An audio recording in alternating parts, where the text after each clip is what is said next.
ladies and gentlemen, and welcome to another Alter Confusion interview. This time we have Cory from Underbite Games. So Cory, tell us a little bit about Underbite Games. Yeah, we're a small indie studio in Grand Rapids, Michigan. We've been around for 3 years, and in the past we've primarily done a lot of what we call outsourcing, so done a lot of work for hire to kind of cut our teeth, get our team built up, generate some funds, that kind of thing.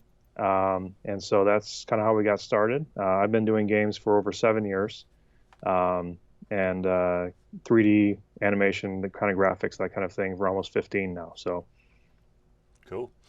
So tell me, what's your current position in Underbite Games? At any indie studio, you wear multiple hats. Right. So I'm one of the partners, founder of Underbite Games, and I also do a lot of the art direction, as well as game design. I work with our lead designer, kind of bounce ideas off, as well as did a bunch of level design, actually, and level art. Awesome. Of course, Underbite Games just came out with their brand new game, Super Dungeon Tactics. So tell me a little bit about that game. Yeah, so Super Dungeon Tactics is a turn-based strategy game. Everyone at the office loves turn-based games, and it's something that we're really passionate about. However, we didn't want to just copy something that was out there, so we've always been wanting to kind of make a mark for ourselves of doing something new. And we have some good friends at Soda Pop Miniatures that have a board game. I'm a huge board gamer, and they had a property called Super Dungeon Explorer, and some great characters and some mechanics and stuff. So we talked with them and decided to make Super Dungeon Tactics. So it's new mechanics, but kind of loosely based on the board game a little bit. So we had that to go off of as a start place, and the game itself plays at its core very much like a typical turn-based strategy game. But we've got a couple new mechanics in there. One of them is a strange one, which is a dice mechanic that comes from your hero's equipment and gear. Every hero is represented by a die as well, and you use the dice to boost your characters, give them access to special abilities, that kind of thing. So a little bit of RNG, not enough that stops you from playing the game. Like it doesn't stop you from moving or attacking or anything like that, but just kind of gives you maybe a movement, an attack, or a strength boost. And then the other thing we did that we're really excited about is kind of a turn-based adventure system, in that typically in a turn-based game, what you see is what you play. So all your enemies are presented, you kind of fight them, and then when you're done, you're done.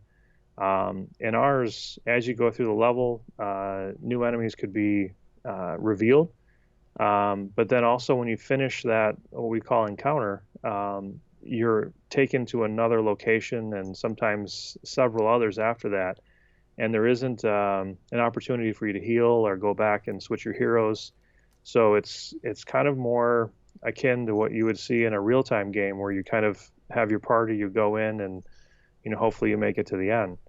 So that's something different that we feel like we brought to the turn-based genre. So I see that you actually have the board game Super Dungeon Explorer right behind you. So that's basically the game that the board game the game is based off of. So I'm guessing that's based. I mean, your love of board games plus that actual game and its inner mechanics is probably the inspiration for the game, right?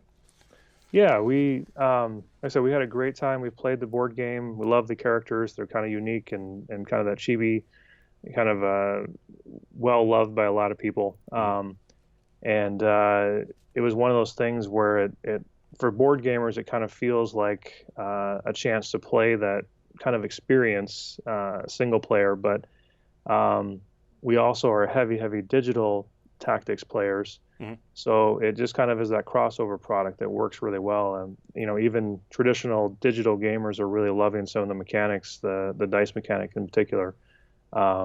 even though it's kind of feels almost like a board game component. Now I have gone ahead and played a little bit of the game just so that I could familiarize myself, and I have to say that the dice mechanic is really interesting. I actually really like it, but like you're stating, the equipment really dictates what's going to be on the dice, Hmm. and and that was actually really, really interesting because it made me really think about what equipment I wanted to attach to certain characters to give them more of an advantage, or like for attack or maybe for defense, something around those things. And I also like the fact that there are battles where not only are your heroes getting to pick the dice, but also some of your special enemies as well to kind Hmm. of make that a even more unique experience, even if it killed one of my heroes. Um, so through this process, what is one of the obstacles that you had to overcome? I definitely say the biggest one is certainly time and funding. So, Hmm. um, it's one of those things. As a small studio, we didn't have a big publisher swoop in and say, "Hey, here's unlimited checkbook, Hmm. go." Hmm. So we did a lot of work, and then we'd go work on our game and kind of go back and forth. And um, thankfully, we do a good job on the outsourcing side of things. So we had a full-time developer on it, and everybody else was kind of when you can work on it, Hmm. and that's the result. So, um, but it makes it definitely feel more special when you certainly get it out there. So. Understood. So how long do you think it's taken from start to where you are now?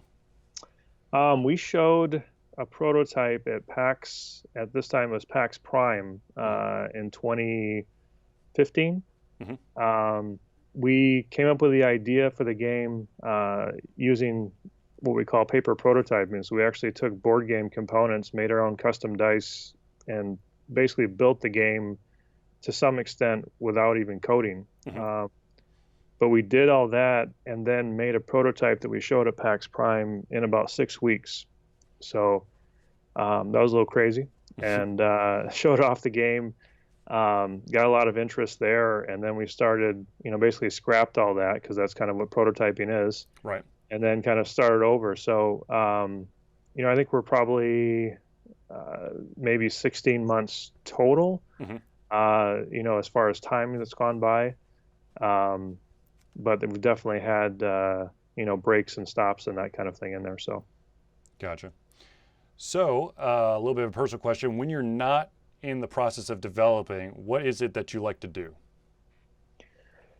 Um, it's a mix. I've got three kind of things that I personally do. So movies, Hmm. huge Marvel and Star Wars fan. Hmm.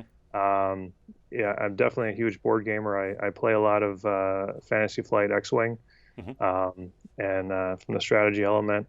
And then I also have my Xbox and PC. So I do a decent amount of gaming as well, though sometimes you want to break from that Right. when you're sitting there all the time. Right. So yeah, that's kind of the big thing. And then I've got a family, so I dad comes first, so we definitely have a good time as a family. So I totally understand that. I've got two of my own. nice. So are there any future projects on the horizon? Definitely. We've already quickly and kind of loosely started design work on another property. We can't really Hmm. say a whole lot about it yet, but it is in the works when we can.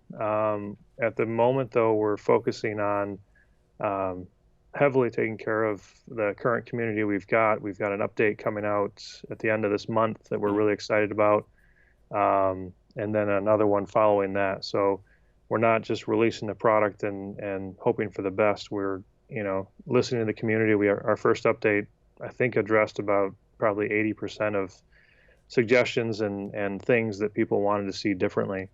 Um, and we're kind of continuing that as we go forward here. Um, so we do have another property. It is a turn-based strategy game, but very different genre of theme, I should Hmm. say. Um, and definitely some very new and interesting things we're going to do with that one as well. Um, although we're not going to stick with turn-based games, forever. Right. It just happened to be another one that we had an opportunity to work with. So. Gotcha. So do you, for individuals that are trying to break into the industry, what advice would you give them? Um, it's one of those things that I can't say enough for experience. If you're new, latch on to someone that does it. Think about what you're best at, what kinds of things you like to do. If you, I've taught in the past too, and still teach adjunct every once in a while, and I tell my students as well. If you're interested, if you like to do the same thing over and over and get to be the best and master at it, look at a larger studio to get into the industry and kind of be a master at a task. Indie studios are notorious for. I've got one of my artists that she does UI, she does 2D concept, she does 2D production art, 3D art, and anything else that I'll ask her to do, and as well as the rest of the team. Everybody's willing to, what do you need? What do you got to do? Let's fill that hat. So if you like to multitask and do a lot of different things, a lot of new challenges, then that indie route is really pretty awesome. And then the other thing I would say is if you're passionate yourself and you've got the ability and you've got a headstrong of I want to make my game, as opposed to as a team we're going to make kind of a democracy of what we're going to make. I would look at possibly saying for a little while at least, look at getting something that pays the bills, that gives you time and keeps your head clear with energy, and start working on that project on the side so you can be really passionate about it. And then when you feel like you've either saved enough or you're ready to, maybe a publisher picks it up or whatever, take that opportunity and make that leap, but don't necessarily jump off the cliff from day one unless you've got a strong parachute there. So yeah. So where can people find out more information about your company and your game? So underbitegames.com is our company site. superdungeontactics.com is the website for the game. But the best place, is on the Steam storefront. If you look up Super Dungeon Tactics, you can check out the product there. We post all of our announcements. We're really heavy into discussions and that kind of thing. So that's probably the number one place to get information on the product. All right, ladies and gentlemen, I want to thank Cory from Underbite Games once again for coming on and giving us a quick interview and a look at his Super Dungeon Tactics. So thank you, Cory, and I hope you the best in the near future. Thanks for having me. I really appreciate it. Thank you.